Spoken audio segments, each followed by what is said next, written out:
साल 1962 एक ऐसा घाव जिसने भारत के इतिहास को बदल दिया। लेकिन क्या आप जानते हैं कि इतिहास खुद को दोहराने की कोशिश कर रहा है?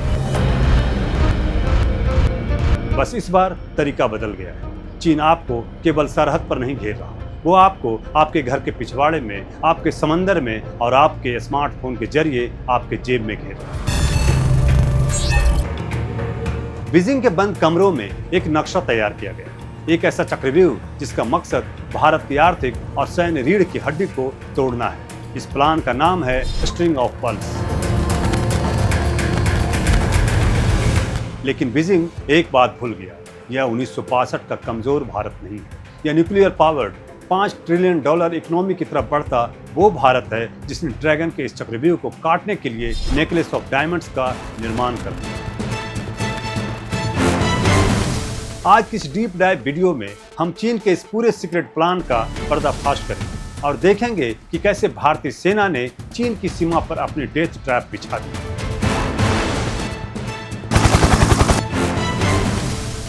दोस्तों, चीन की रणनीति बहुत साफ है, बिना लड़े जीत हासिल करना, और इसके लिए वो इस्तेमाल करता है अपनी डेथ ट्रैप डिप्लोमेसी, यानी कर्ज का जाल।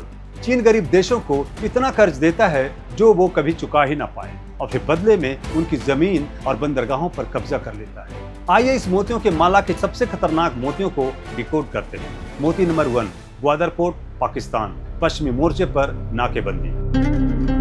पाकिस्तान का ग्वादर पोर्ट पर चीन ने पूरी तरह नियंत्रण कर लिया है। यह सिर्फ व्यापारिक बंदरगाह नहीं है, यहाँ चीनी नौसेना की युद्धपोत और परमाणु पनडुब्बियां आकर रुक सकती है। इसका मतलब है कि युद्ध के समय चीन भारत के सबसे बड़े व्यापारिक बंदरगाह यानी मुंबई पोर्ट को अरब सागर में ही ब्लॉक कर सकता है। मोती नंबर 2, हम्बनटोटा पोर्ट, दक्षिणी मोर्चे पर खतरा।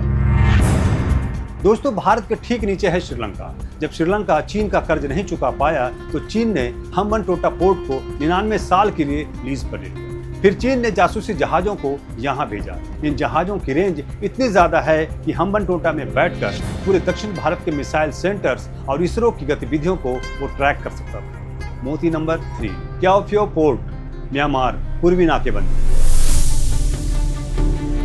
बंगाल की खाड़ी में भारत की दादागिरी को चुनौती देने के लिए चीन म्यांमार के क्याओफियो में डीप सी पोर्ट बना रहा है। यहाँ से चीन सीधे भारत की सिलीगुड़ी कॉरिडोर चिकन नेक के करीब पहुंच जाता है।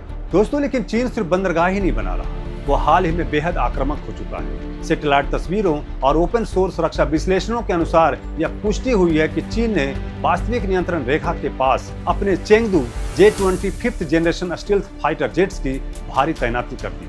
होतान एयरबेस पर, जो भारत के दौलत बेग ओल्डी से सिर्फ 245 किलोमीटर दूर है, और तिब्बत के दुमांग और शिगात्से एयरबेस पर चीनी स्टील्थ फाइटर्स तैनात है। यह तैनाती सीधे तौर पर लद्दाख से लेकर अरुणाचल प्रदेश के तवांग तक भारतीय वायुसेना को चुनौती देने के लिए की गई। पर दोस्तों, आपको बता दूं कि अगर चीन को लगता है कि वो समंदर का सिकंदर है, तो भारत ने उसे उसकी औकात दिखाने के लिए तैयार किया है नेकलेस ऑफ डायमंड्स। भारत ने चीन के हर एक मोती के ठीक सामने अपना एक हीरा स्थापित कर दिया। हीरा नंबर 1, चाबहार पोर्ट, ईरान। चीन के ग्वादर से महज कुछ किलोमीटर की दूरी पर ही भारत ने ईरान के चाबहार पोर्ट को टेक ओवर कर लिया है। यहाँ भारतीय खुफिया एजेंसियां और नौसेना बैठी। ग्वादर से जैसे ही कोई चीनी जहाज हिलेगा, चाबहार में बैठे भारतीय रडार उसे तुरंत डिटेक्ट कर लेंगे। हीरा नंबर 2, सवांग एयरपोर्ट, इंडोनेशिया। दोस्तों, चीन का सबसे बड़ा डर है जिसे मलक्का डिलेमा कहते हैं। चीन का 80% तेल इसी पतली सी समुद्री पट्टी से गुजरता है। भारत ने इंडोनेशिया के सवांग पोर्ट को जो विकसित करने का अधिकार लिया है, वो ठीक इसी मुहाने पर। युद्ध हुआ तो भारत चीन की तेल सप्लाई की नली को यहीं दबा देगा। हीरा नंबर 3, अंडमान और निकोबार। अंडमान और निकोबार द्वीप समूह भारत का वो अजय किला है जिसे चीन कभी डुबा नहीं सकता। भारत ने यहाँ अपनी ट्राई सर्विस कमान को बेहद घातक बना दिया है। यहाँ तैनात भारत के P-8I पोसिडोन विमान हिंद महासागर की गहराइयों में छिपी चीनी पनडुब्बियों को ढूंढ कर मार गिराने की क्षमता रखती है। दोस्तों, अब आते हैं हिमालय की बर्फीली चोटियों पर, जहाँ चीन के J-20 स्टील्थ फाइटर और मिसाइलों का काल तैनात है। पर भारत के पास उसके लिए भी 2 ब्रह्मास्त्र हैं। पहला S-400 triumph air defence system, और दूसरा भारत की अपनी खतरनाक प्रलय टैक्टिकल बैलिस्टिक मिसाइल। दोस्तों, आपको ये तो पता ही होगा, यह रूसी मूल का S-400 सिस्टम भारत की अभेद्य हवाई ढाल है। भारत अपनी सीमाओं पर इसकी कई स्क्वाड्रनों को ऑपरेशनल कर चुका है। यह सिस्टम 400 किलोमीटर दूरी से ही चीन के लड़ाकू विमानों, क्रूज मिसाइलों और यहां तक कि उसके J-20 स्टेल्थ फाइटर्स को ट्रैक करके हवा में ही नेस्तनाबूद कर सकता है। हालिया मिलिट्री अभ्यासों और ऑपरेशंस में भारतीय वायुसेना के इस बाहुबली ने रिकॉर्ड इंटरसेप्शंस करके साबित कर दिया है कि चीन का कोई भी हवाई हमला भारत की सीमा को छू भी नहीं सकता।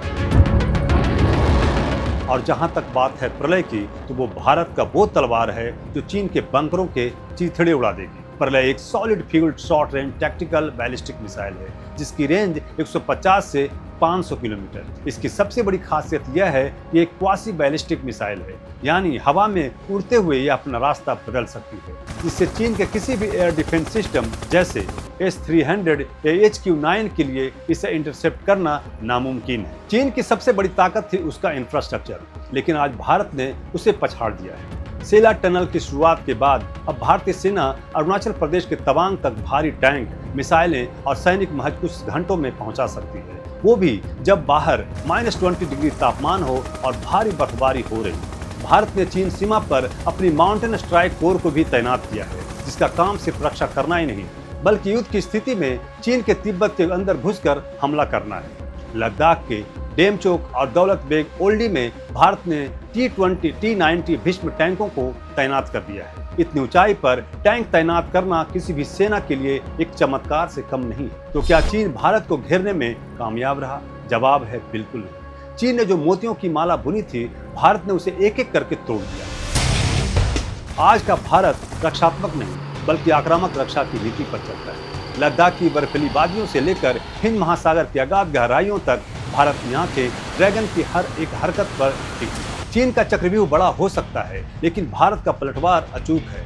यह 21वीं सदी है और दुनिया की कोई भी ताकत भारत के बढ़ते कदमों को रोक नहीं सकती। आपको क्या लगता है? क्या S-400 और प्रलय मिसाइलों की तैनाती के बाद चीन भारत पर किसी भी तरह का दबाव बनाने में नाकाम रहेगा?